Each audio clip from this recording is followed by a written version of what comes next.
you say that every single time. I can't help it. It's like the intro is. You want to keep writing it a little bit longer or no? No. I should just buy you that whole song so you I can would just like the whole song so I can just play it in the car while I'm driving to work and stuff. That'd be awesome. That would be nice. Right? That would be nice, right? Yeah. Hello, Soul Questers. Thanks so much for joining us for yet another episode of a Soul's Quest podcast. We have an exciting episode this time around. I'm Jessie, your host. This is Omar, my co-host. Hello, everybody. Our special guest, Jerrell Fairweather. There we go. Everybody? We got it. Or should we be calling you Jerry? For Jacob's sake, let's do it Jerry. For Jake's No. Forget our producer Jake on this one. No. He's not the boss of the interview. No, it's It not. could be Jerrell, Jerry, whatever you guys like. We're gonna go with okay We'll go with We're gonna Jerrell. We go like with Jerrell. We like Jerrell. Yeah, So welcome. How are you? I'm good. Thank you. Thank you for having me here. Good. We're happy to have you here. We appreciate it. It's like an honor to have you here. Actually. Well, no. No, the it honor should be is. mine. Aw. I'm very excited. Good. Yeah. This we like is that. something new. I've never did it before, so it's kind of like, whoa, this is a whole new experience. But you know what Omar says? There's a phrase that Omar likes to say when he takes people on these new. He likes to pop cherries. Hey, wait a minute. Why you had to go there? That's a little bit too R-rated. I mean, that's not an R-rated show, Jesse. But that's what he likes to do. He likes to take people on these new adventures, new experiences. Okay. New Yeah, experiences. you know, So- it is. So it's an experience for all of us. Yeah. That's And awesome. you have a very, very interesting quest and a. Yes. I hope I do. Not You no. do. Everybody does. Hope not. It is. Everybody has an interesting quest. Well, It Thank is you. an interesting quest. And so without further ado, Let's get to it. Let's get started. it. Yeah, let's get to it. Okay, so I'm going to get into it. Okay. Tell me about yourself. Where were you born?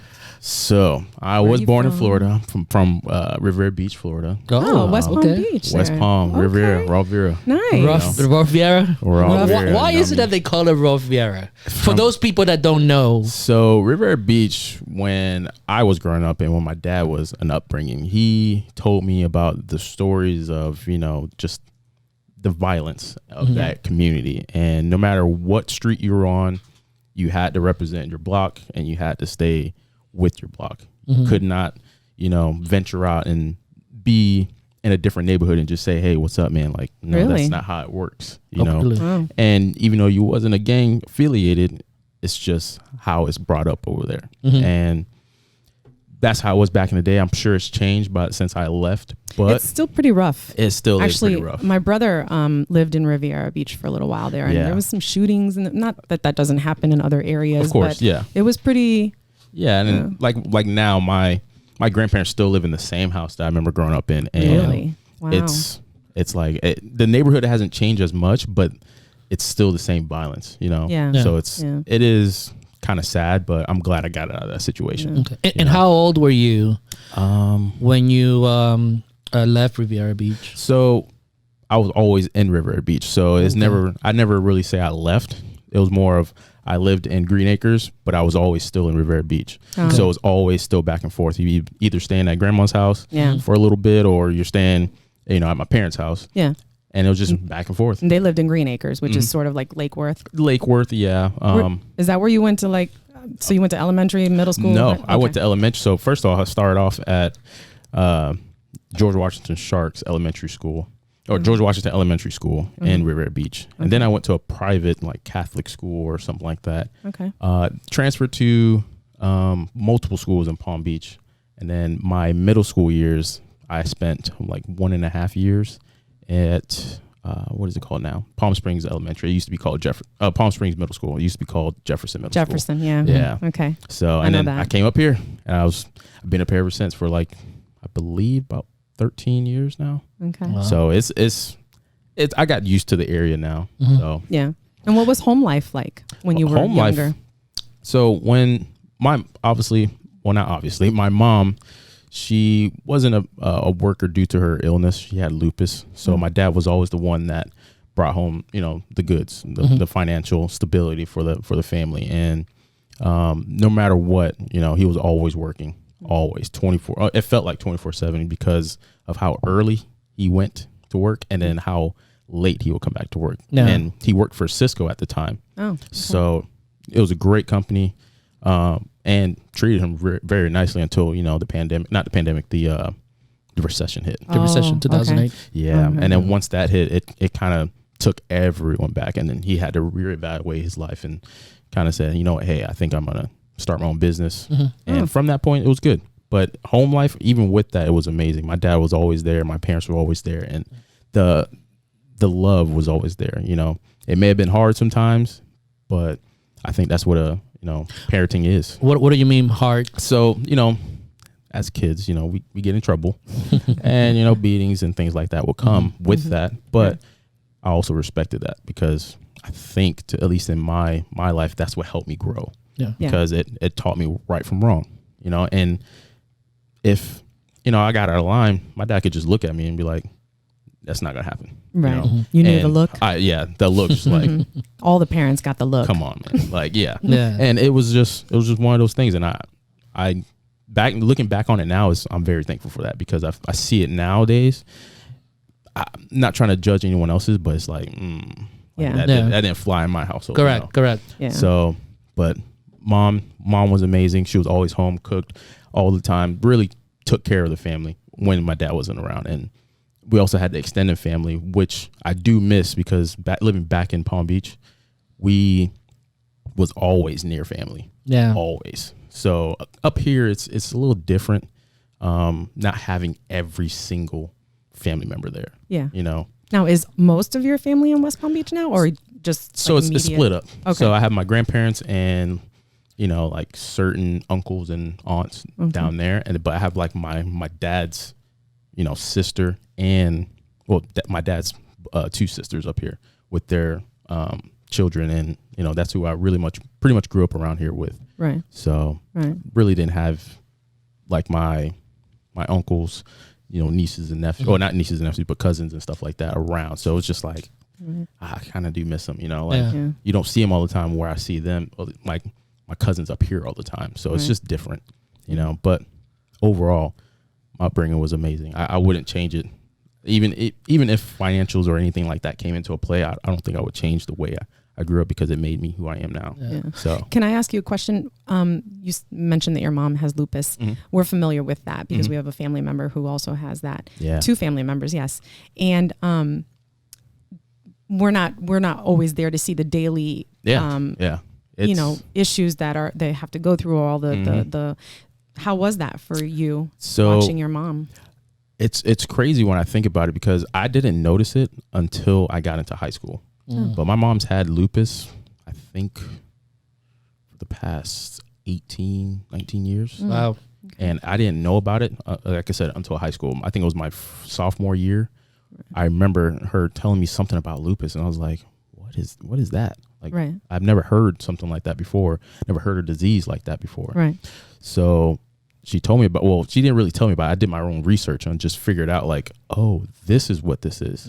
And if you don't know what lupus is, it's an autoimmune disease. Pretty much, if you think about a really bad flu, or not to compare it to, but if you think about AIDS is an autoimmune deficiency. Okay. You don't have the fighting capability to fight off most illnesses.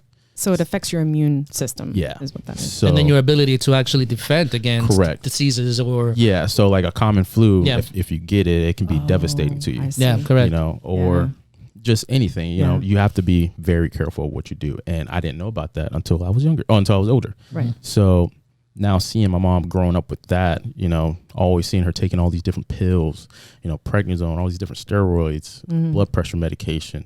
It's like, whoa. And then on top of that, my sister developed that.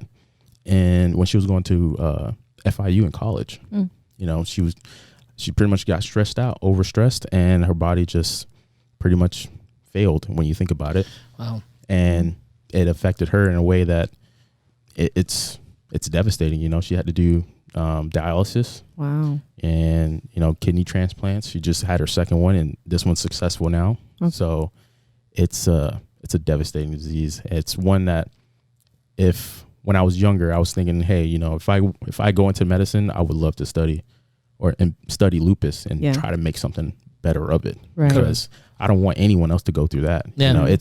You're watching them suffer and go through these ailments. It's tough. Watching them just it just sucks. Yeah, of course. And how do you feel being powerless to do anything? It sucks because I want to be there for my mom, and sometimes I can't. She comes for me for the answers, and I don't know. I can't. Yes, I'm in medical field, but I do not know the answer to your problems right now. And she, at one point in time, she was always asking me, like, should I even go to the doctor? It's like, yes, because I think they can help you, but no, because you might get the same answer back again. Yeah. And it just sucks. Sometimes it's like a letdown when you go to the doctor. I remember we went to the rheumatologist one time, and, we're talking to her, and the rheumatologist was like, you're not taking the medications correctly. And I was like, oh, come on. Like my mom doesn't want to have this illness. She wants to live her life, and help out my dad, as much as possible. And she can't, just that, powerless feeling for her. It sucks watching that. It's draining watching her, try to do something. It's like, man, I can't even help her. Yeah. There's nothing I can do. So that must have affected you more just kind of mentally then. Yeah. Just to watch that and feel powerless or helpless. I wanted to do more, and not being able to do more, it sucked. And that's why I kind of dove into the medical field, trying to figure out what I can do to either help someone else who's in that same predicament or any other, ailment. Yeah. No, you mentioned that your dad earlier has been the provider, kind of like the backbone of the family. How is your relationship with him, and how is it that he deals with your mom? Because obviously there's a lot of love there. Of course. Yeah. So my dad is like, how can I explain? So in the beginning, when I was growing up, I considered him the tyrant, but he was the good tyrant. The one that set the rules. If you disobey the rules, this is the consequences, As I gotten older, I promise you, as soon as I turned 18, it was like a flip of a switch. It was done. He was like, oh, okay, you're 18. I'm gonna let the reins loose a little bit more, and we're gonna have some fun. Nice. And I was like, oh, okay, so this is what it's like to have fun with your dad, like really have fun. And I can talk to my dad about any situation. I can come to him for any problem, and it's amazing. Now, when it comes to my mom, my dad is affected by it. He doesn't like to show it because he considers himself not a thug, but like he's a strong. Yeah, he's a G. Like he's like, nah, man, we gonna thug this one out. You know what I mean? And I'm not gonna show anyone. I'm not gonna tell anyone. So I have to kind of almost pry it out of him just to say, like, how are you feeling? Like, come on, please tell me how are you feeling, because I know when my mom's in the hospital, that's the only thing he's thinking about. He doesn't tell anyone, right? But that's what he's thinking about. For sure. And it's like, please talk to me. We can work this out. Get it off your chest, because if you let it sit in, it's going to destroy you. Yeah. And he does that a lot. So I don't want him to go through that. And, let's just say, not trying to put this bad omen on my mother, but let's just say it does progress a little bit worse. If he keeps it in, things can happen like that. I don't want him to, progress even. Or feel that he's by himself through this fight. Yeah. Yeah. That's the correct wording I wanted. That must have been difficult then when you were younger, because you were seeing this guy, right? Yeah. That you think that I thought got he was it handled. Yeah, he's good. To know now more as an adult that he was really going through it, that he suffered as well. Oh, of course. You know what I mean? But he is suffering as well. He continues to, all the time. And it's, like I said, back then, naive little kid just having fun in life, thinking everything's all gravy. Yeah. My mom's just a stay-at-home mom because he wanted to, but she really couldn't. She couldn't work. Right. She went to work and got too stressed out. She's back in the hospital. Every time she's back in the hospital, every time she gets stressed out about something, just that white blood cell count just comes right back down. Wow. And it's like, well, this is what we have to deal with, and it's all up to my dad. Yeah. So, but that says a lot about your dad as a man, taking responsibility and taking love to an actual step. I mean, we think of love as just this beautiful butterflies and stuff. Yeah. But that's really, through better and worse, and things of that nature. And that's very commendable. Yeah. And I thank him every time for that. 'Cause I mean, I'm not gonna lie. He could have went on and did anything else he wanted to do. He could have left my mom. He could have did anything, but he chose to stay in and really stick it out for us. I remember, this is obviously not saying it's personal, but I remember one time when I was a kid, my parents got divorced for like 6 months, maybe a year. And I was little, but my dad was like, you were so persistent about coming, like, you need to get back with mom. Like, I don't know how old I was, probably might be like 10. He was like, you need to get back. I was like, you need to get back with mom. Well, that's interesting. And he was like, you know what? I do. And from that point on, he was like, I've always listened to you from that point. He was like, I'm coming back. I'm staying. So I was like, thank you, Dad. Yeah. So you got the power of persuasion, huh? A little bit. I mean, at least for him. You know? At least for him. Yeah. I think in other ways too, probably. Yeah. I hope so. So then you were basically, so you experienced that, and that's a big deal right there in and of itself. I mean, that's a lot of pressure for a child, and the fact that your parents were able to sort of keep that from you in some ways. Yes. That it didn't affect your growth or, going to school and your activities. And well, I wouldn't say it did affect me. I actually in sports and in school sometimes, because when I was in high school, remember there was a point in time where my mother just went to the hospital randomly, and I had no idea. And this is the time when I started to figure out that she had lupus. And my dad was like, hey, your mom's in the hospital. And I was like, why is she in the hospital? And he kind of told her she's not feeling ill, blase, blase, blase. And I came to the realization that what if, it's the end for my mother? I was going through it. I was scared, nervous. I didn't know what to think of, to help my mom or even help my dad. Yeah. My dad wasn't my issue. I was focused on. I was more on my mother, obviously, because she was in the hospital, but I just had no idea what to do. Yeah. You feel powerless, like you said.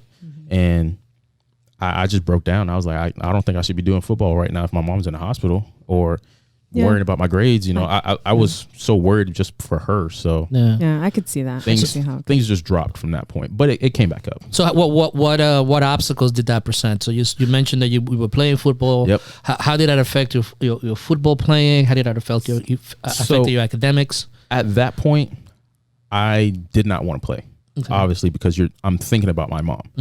My grades, I didn't even want to do homework, and nonetheless, I just didn't want to. I didn't want to go to school. I didn't want to be around anyone. I wanted to go and be next to my mom, because my mom confides in me and I confide in her. So if she needs something, I try to provide it as best as I can, if it's possible. If I can't do it, then that's my dad. Like, you got talk to the homie over there. Yeah. But if anything else is, I try to always help her, try to be there. Obviously, she may get on your nerves sometimes, but that's anyone. That's parents. Yeah. So, but I love that woman. She's my mom. Of course. Do you have someone to go to and break down to besides your parents at that moment? Obviously, at that moment, I just told my coach. I forgot we called him Coach Hollywood at TC at Treasure Coast, and he was just wild. But he was my linebacker coach, because I played linebacker, fullback, plenty of different positions there. And he was like, hey, what's going on? And I told him. He was like, you need to go home. I was like, you think so? He's like, you shouldn't even be at practice right now. You need to go. You could probably see that it was affecting you. Yeah, because even if you were trying not to let it affect. I just didn't care. Like, I was like, why am I here? Yeah. Your sense of purpose, I guess, came to full circle right there. I was like, why am I here? Yeah. Like, I should not be practicing. Yes, it did affect possibly my football career, but at that moment in time, I did not care. That's my mom. So. And at this time, what was your objective career-wise? Wanting to be a football player? Well, yeah, I would think, any young male in that current situation was, gunning for football, basketball, whatever sport to make it to college. Right. At a young age, my dad, he kind of instilled into me saying, hey, you need to go to college for something. And I thought to myself, okay, maybe I'll go to college to be a NASCAR driver. I don't know. I love driving. And he was like, no. He's like, I was like, well, maybe I'll do truck driving. He's like, no. And my dad at the time made good money, like we said before, before the recession. And he's like, no. He's like, how about you either become a nurse, a doctor, something in the medical field. And I was like, okay, I'll figure something out. And I did some research on, becoming a physician, and I saw all the crazy like trauma surgeons and all the, untold stories of the ER. And I was like, whoa, I was like, I kind of like this. Yeah. Really? So then that's when that, that drive for medicine came in. And when I was in high school, I took, the health science classes. I was just going to ask you that. Did you do that in high school? I loved it because were you able to you can actually take those courses at the high school? Yeah. If you did the full 2 years, because I only did 1 year if you did the full 4 years, you are able to pretty much get your CNA license, which is a stepping stone. So what he's referring to is the CTE classes. Yeah. So you have it depends on the school district. And they have either drafting or CNA or they have the auto mechanic and things of that nature. And then after you complete high school, correct, you actually are a certified Microsoft programmer. It's almost like being dual enrolled then. Yes. You can get your correct. And it's almost like a vocational component to the education process. Okay. I didn't know they had it because I went to 2 different high schools. My freshman year I went to Centennial, and then my sophomore to senior year I went to Treasure Coast. At Centennial they had the fireman, firefighter, paramedic kind of thing going on over there, and then at TC you had the CNA. And I didn't know about it until I got to TC or Treasure Coast. I'm sorry. And that's when I was like, oh, okay, maybe I can use this to help propel me or at least have a job when I go to college. And it did help me. Yeah. I just didn't get the certification through them. Right. But it at least put in your head, okay, your dad telling you that you needed to go or you needed to think about going to college planted a seed for you. It did. That then once you got into high school, you were like, okay, I got to kind of focus on what I'm going to do here. And I could tell you, I remember looking back in high school or just going through high school, I was like, man, I do not like English. I do not like history. What is really, the classes I'm passing were mostly science.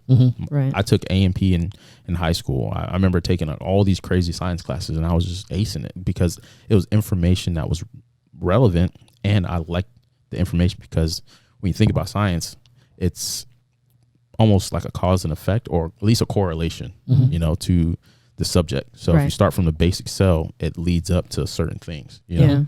So, I don't understand any of that. Oh, I love it. I love it. I really cannot wrap my head around any of that. Like biology was a real problem for me. Well, when I got into college, that was a struggle for me because it was the information and how you study in college was so different from how I did it in high school. Okay. And I was like, whoa, okay, I need to tighten up a little bit. And I sure did. Once it came to A&P and microbiology, A&P 1 and 2, I was acing those things. I was like, and what's interesting that you mentioned that, because a lot of people feel that they have to be good at everything. That is true. In order to be a good student, you know. And for instance, I love history and social studies and English, like the literature part, the literature aspect, and understanding the stories. Yeah. But can I do biology? Yeah, but it was not my thing. But it's interesting because you had to go through that to find out. I did. That was something that you really, really enjoyed. Yes, and that's what obviously now it reflects more onto my career now and what my goals are now, because no matter what, I know my sciences is what's going to keep me driving on forward. The trajectory that you're on, or the path that you're on, your quest. My quest. That's what it's going to keep me on, because I just love it. Right. Sure. So then you didn't start. So you finished middle school. All that was in West Palm Beach. A little halfway, and then I came up here. And then you came up here. Okay. So I just wanted to make sure I got that timeline. Yeah, came up to 7th grade. I came up here. Okay. And then finished and now I'm here, kind of went through the whole and to say what up here is, we are in we're on the Treasure Coast. We're in the Treasure Coast in Lucy County, because we're this might actually go globally. So we have to make sure that everybody understands. We're in a little town called Port St. Lucie. Yes. Not so little. It's the fifth highest. Actually, it's pretty big. Yeah. What is it? 682 square miles or it's something crazy. like that? Yeah. It's like the fastest growing city in the state, or something along those lines. Yeah. Okay. So basically, you finish high school, you graduate successfully. I did. So what? Thank you, Mom. I know, right? And what happened? It's such an awesome feeling to graduate from high school, isn't it? I think that's like the best graduation ever. It was. My parents were definitely proud of me. Right. I didn't mess up. I did it. Yeah. We did it. And now it's on to the next goal, which was college. Okay. So tell us about that. Now, a quick question. Were you ever able to pursue a scholarship in football? I mean, that was one of your objectives. I did have like an opportunity. I didn't want to do it anymore, because what was going on was I was getting hurt and I was having like something called jumper's knee. And I was just like, okay, this is getting ridiculous. It's sort of like tennis elbow. Yeah, I was getting ridiculous it was getting ridiculous just because if I'm this young and I'm getting hurt and I'm having knee problems, if I pursue a football career, am I going to have knee problems? Am I going to be walking with a cane by 30? You know, I was like, no. So I went into dual enrollment, and then I did a dual enrollment for a little bit, but I didn't finish my degree. And once I graduated, I kind of started trying to finish my degree after that point. Okay. So when I went to college, I attempted to go out of the county, maybe FAU, UF, all these different things. I tried. It did not work. Okay. So what were the obstacles that prevented it? I wouldn't even say it was obstacles. It was just me possibly being lazy with the application because I wasn't aware of it. You know, my parents never really did it. I had certain family members that did it before, and they weren't really much help in terms of trying to get into college. So I was like, well, I don't know what to do. So my sister kind of helped me out too, but I just didn't know. I kind of was lazy with the whole thing. Right. From that point, my dad told me to enroll into community college. Okay. Get as much as you can through community college and then pursue a university. Right. So I went to Indian River State College. I wanted my undergraduate in nursing because the goal at that point in time was to say, hey, you are going to become a physician. Okay. I laid out the steps, the whole time frame. Okay. Right. If I do my undergraduate in nursing, if I apply for med school, at least I have a backup job, a really good backup job. Yeah. Correct. Yeah. Okay. Because let's think about it. If you have a degree in biology, there's not much else you can really do. Right. You know, and I didn't want to fall in that realm. Again, I got to make my family proud. I got to make my dad happy. Right. And that was my goal too. Right. So I applied. I tried as hard as I could to get into IRC's nursing program during that time. I think it was like 2014. I tried. Right.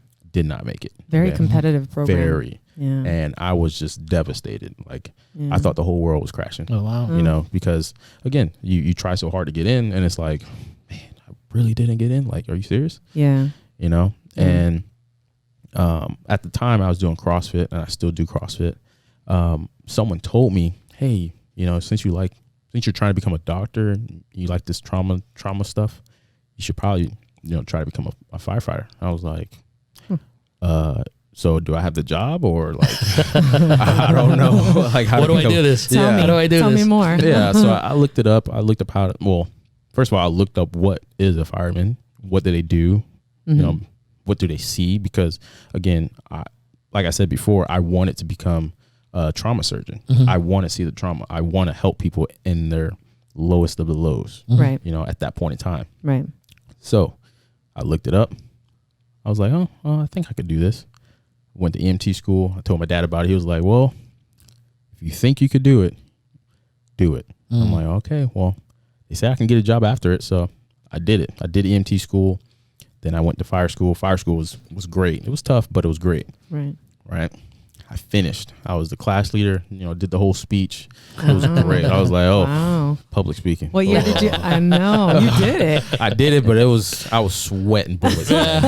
My dad, my grandpa was out there. They must have been so proud. Oh, they were proud, but they could see it on me. They were like, dude. Beads of sweat. Yeah, they were like, dude, you were looking bad out there. I know, man.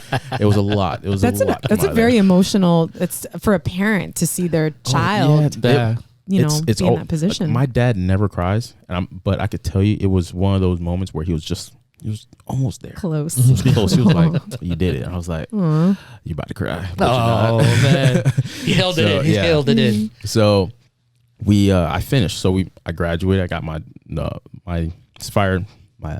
state certified firefighter compliancy, whatever you want to call it. Right. I'm state certified fireman. Okay.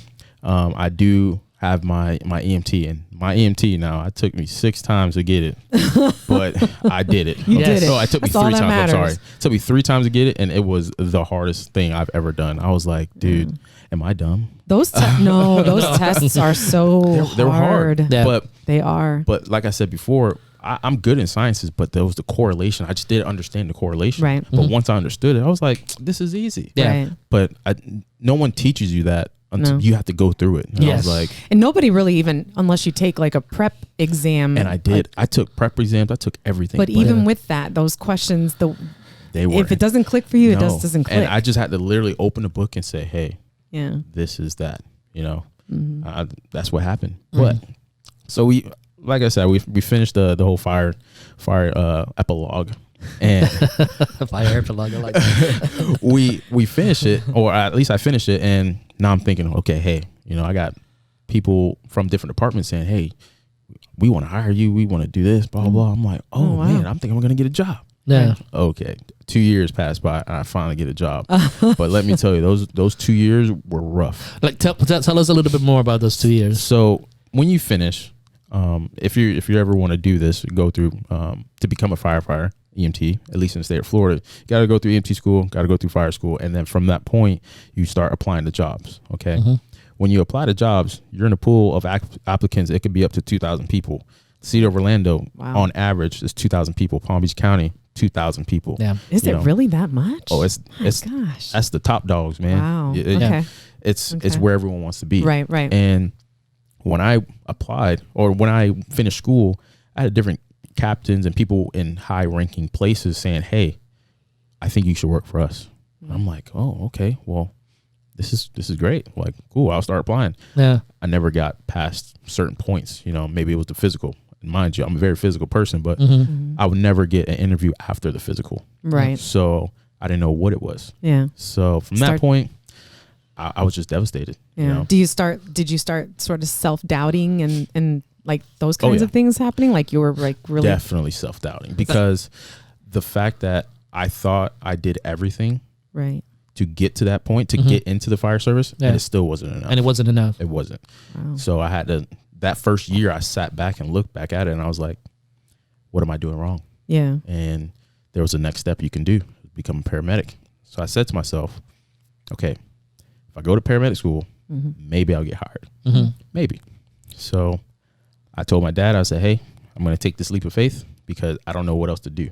Right. Mind you, I stopped taking classes because I thought I was going to get hired right away. Yeah. Right. So those 2 years, that first year, I didn't take any additional classes to finish my degree in nursing. I just literally just worked and tried to get into the job. Right.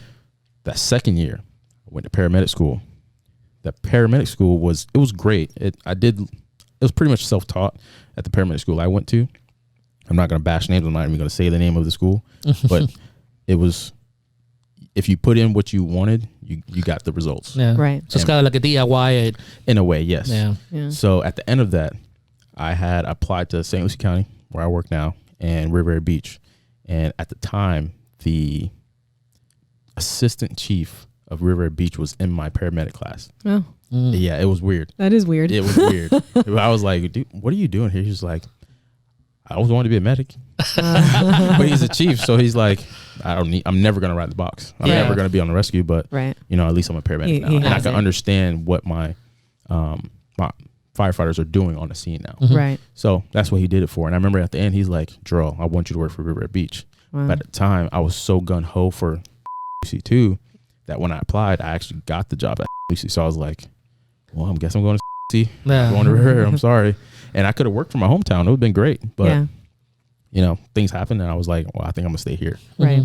And from that point on, I've been here for now 3.5 years. And it's been pretty good so far. What is it like? What can you take us through?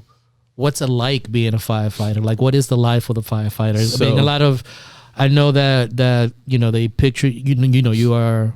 They say firefighters just sit on sofas all the time. Yeah, I was and kick back. Yeah, just keeping it real. That's what they say. Yeah. I know that's not true, but I mean, but you guys, can you take us to that? Because there's a lot of things that you guys see and things that you guys are exposed to. Yeah, that the average citizen doesn't really. They appreciate it, but they truly don't understand. No. Yeah. So when I first came, first and foremost, I thought it was a very slow town, very. Just out in the out west, kind of slow ordeal. Didn't think nothing of it, because you never see a rescue truck. Okay, when I started working here, I understand how busy we are here. It was crazy. Right. My first shift, I had a fire, my very first shift, wow. and I was like, whoa, okay, so this is actually happens in this county. Yeah. And then I had a serious medical call after that, and it really showed me like, okay, this is what being an fireman is, and it kind of grew from there. So when I start, like I said, when I started, in the fire department, it's mostly EMS. It's not fires, what you see on Chicago Fire and all this stuff, unless it could be certain areas, you may have a string of fires, but it's not like that everyday TV show where you see all these fires. It's mostly serious medical calls and people that do need EMS help and people that don't need EMS help. I think that's a slight misconception that people think that all you do is fight fires, but that's not the reality. No. When you talk about people that need service and people that do not need service, what do you mean by that? So there's people I always want to put on a class about this. If people abuse, I feel like they abuse the system a little bit.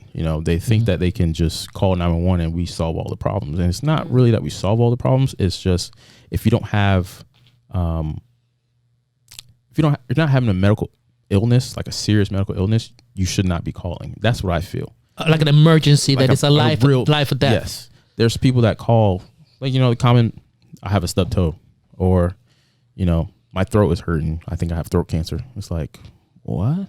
Yeah.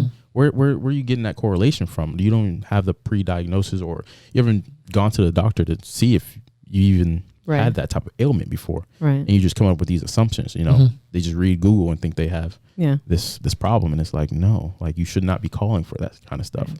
But there are people that need it, If you can't, the elderly that fall and, they don't have anyone to help them up, anything wrong with the heart, the lungs, very bad traumas, things like that. I like doing that stuff. Right. But the non-emergical, really stupid calls, right, I can't, it irks me because it's not what we're here for. Right. Yeah. And people just don't know, they just don't, they're not competent. The word, it's not competent, but just conscientious enough. Yes. To understand that there's a need, a real need. Yes. And you are taking away that time. Yes. For somebody that really, really needs it. Correct. Where you could go into the doctor or a clinic and take care of those situations. If you have a perfectly working car, it's like, dude, just take yourself. Yeah. If you're not dying, take yourself. Yeah. That's what I firmly believe. But if anything's coming up and you're saying, hey, I'm having this really bad chest pain, no, definitely call us. Yeah. We'll assess you, see if anything's going on, and we'll definitely recommend going to the hospital. But if you're not dying and it's something very, at least to us, if it's minor, just drive yourself up, save you the bill. Right. Yeah. So one of the things that people glamorize about firefighters is that you guys work 24 off, 48 off. Can you take us to what that really is like? Because although you are 24 on, you're 24 on. Yeah, there is no break. There is no lunch break, breakfast break, none of that. It's whenever someone calls in your area, you are gone. So my first shift when I became a fireman, it was one of my worst shifts ever because of how I wasn't used to it. When you're not used to it, it sucks. It was your first shift. Yeah. So I remember, like I said, we had the fire, we had the serious medical call. Every call after 7 p.m. at night, it was serious, but almost not serious. But it was just one after the other. One after the other. We didn't stop until like 6 a.m. Wow. And I was like, I didn't even lay in bed. Wow. I was like, man, this is rough. And I really contemplated. I was like, am I going to be doing this for the rest of my life? I was like, 24 hours, man, no sleep. I don't know, man, because when you're a probie, you're cleaning, you're cooking, you're doing all these different. What's a probie? Oh, probationary firefighter. Oh. So when you're a probationary firefighter, you clean, you cook, you make sure everything's fueled. You're doing all the grunt work, the work that no one else is going to do. Right. And that's just the way it is in the fire service. Right. It's paramilitary. So if you're a new incoming Army or any paramilitary service, you do, if you're incoming and you're brand new, you do all the work. Yeah. That's just how it is at the fire department too. Right. So on top of doing all that plus running calls, it was just cruel. It was pain, man. So how do you adjust? You just get used to it. Once you understand, like, okay, this is really 24 hours, you really start to, like, not plan your day, but just say, hey, as soon as I get a break, I'm going to eat. As soon as I get another break, I'm going to use the restroom. Right. Like, you don't wait around for anything because it's unexpected. Yeah. You can't say, like, oh, you know, Mrs. So-and-so is going to call around 5 p.m. Yeah. You can't say that. No, it's whenever. Yeah. And you have to drop whatever you're doing to do it. You could be in the middle. You could just take your first bite of food. Yeah. Boom. You got to leave. You got to go. So on that note, when you have these calls, because obviously you don't always have calls that are just kind of like, oh, okay, they're emergency, but not so emergency. I'm sure that you've had calls where you've had to go out and really experience or go through a really traumatic experience or go through that process as a paramedic to save somebody's life or perhaps lose somebody on your like, has that happened to you? Yes. And what was that like? I won't go into detail about the call, but it's just that took a toll on me mentally because of how I saw the patient and I really wanted to help. I was angry it was an MVC. I was angry at one person. I couldn't be angry. You have to be unbiased when you're working in the field. And I didn't, not saying I let my emotions get the better of me, but I said, hey, you know what? Let me just walk away from this gentleman and focus on the one that really needs attention. And when I started to get to work, I started to realize, like, how bad injured she was. And one after another, you know, we're trying to save her at this point, trying to get her out of the car, trying to save her, and being with her from the time that the accident happened till we got to the hospital. My mindset, that's like one of those another moment where I was like, it just opened up for me. Like, wow, I can't believe this actually happened. I can't believe I couldn't do more to save her, you know, or you know, just do more to save her. I really wanted to save her. That was the one patient I felt like, no, I'm saving this one. And I couldn't. I felt, again, in that moment, useless. Like, what am I doing? You know, and I had to talk to, you know, we had a little conversation at the station and, like, saying, like, hey, what could we have done better? And I don't even know what I could have done better. Like, I did everything, you know. I even had a trainer, well, a paramedic apprentice, which is someone who's working under me to try to become a paramedic. Okay. And I had him with me and I was like, hey, man, this is a bad call and I got to take it over. I can't let you run this call because of how serious it is. Yeah. I need to just be my help. Don't ask questions. Right. Just do what I say. Yeah. And we tried our best. And it was just unfortunate that it ended with her death. You know, I tried my best, and it really hurt me. Yeah. So how do you? I mean, again, it's like in this particular profession, there's a high level of alcoholism. Yep. A high level of suicide as well, and depression and things of that nature. How are you able to cope with these things that on a regular basis that are completely outside of your control? Of course. So, what I try to say to a lot of, you know, incoming firemen and people in general is just, you got to talk. Like, you can't be this whole manly, like my dad. You can't be this old G, like, oh, I'm gonna keep it in and I'm not gonna say anything about it. Yeah, bottling it up isn't healthy. Because when you bottle it up, you're gonna again revert to alcohol, or you're gonna revert to something to ease that mind or that pain or how you're feeling. Right. You know, numb the feeling. Right. I always kind of preach, like, I'm gonna talk about it. Like, man, I didn't like the way that worked. You know, I felt useless. I just keep talking about it until I feel good about it. Yeah. Right. And thankfully I have someone like my girlfriend to talk to about, or my dad, or, you know, just someone just to talk to. Yeah. Because I can't go through a situation and not talk about it. I have to. Like, it's just one of my coping mechanisms. And for someone who doesn't have that coping mechanism, it's hard. I can imagine it's even harder because you're going to revert to some type of maybe drug or alcohol, you know, to numb the pain. Yeah. Or they end up taking those things out on the people that they care about if they have loved ones or whatnot. It affects every area of your life. It's like a cancer, so to speak. It does, because again, firemen see the worst of people. Correct. Yeah. You really do. We go inside people's homes and you may think it's all nice and pretty, and until you really see what's behind closed doors, and you're like, okay, this is bad. And have you seen this? That statement that you just mentioned, it goes across all demographics, all economic. So it's not really a certain type of people. No.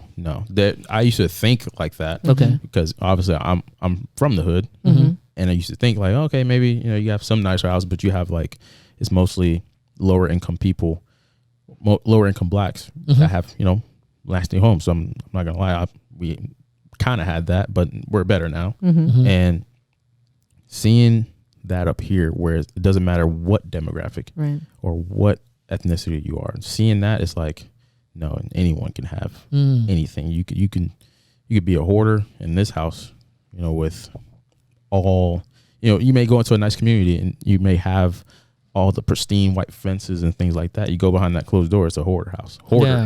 Yeah. So, and a whorehouse sometimes too. Not a whorehouse. Could be a whorehouse too. Girl house, whorehouse, hey, whatever. It's like they don't walk the streets anymore. They go somewhere. You see it all, right? Yeah, you do. And it's, like I said, it's unfortunate. You get to see people in their lowest of lows, and you just have to be there. Sometimes it may be every other shift you're there, but that's just how it is. In a lot of cases too, I think coming from the not the victim, but the patient aspect, they're looking to you as a person that is, you're there to help me. Yes. You know what I mean? You're here to protect me. Yes.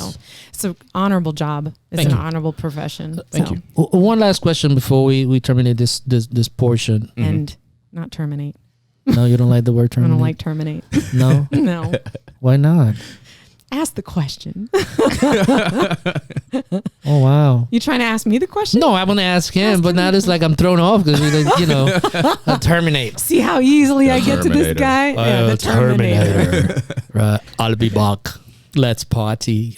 Anyway, sorry. Very quick question. So up to this stage in your life, you've seen so much. You went to the dependency of growing up with your dad, with your mom, with all those issues and all that stuff, and you transition as a young man, finding your career, finding a place that you belong. What is the thing that you take from this first part of your journey, of your quest? What is the biggest lesson that you get from this? That's a hard question. What do I take back? Good one. I think what I mostly like, what I'm going to say is that I'm always going to persevere for what I want, because those 2 years of me not working as a fireman, I really wanted that job, and not having that job, I wanted it. So that is one of those things I'm going to say, hey, I'm going to persevere for what I want. The second thing I'm also going to add to that is I'm going to live my life. I'm going to have fun.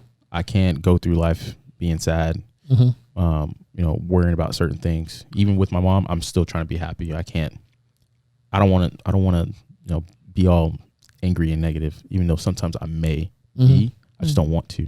Right. It's not I don't want that outlook on my life. Good. Yeah, that's good. That's really about it. Well, Excellent. That's a good way to end. Well, thank you very Terminate. much. Thank you. Thank you so much for being with us here today, Jerrell. Thank you guys so much. Please join us for the next episode or the next part of Jerrell's interview.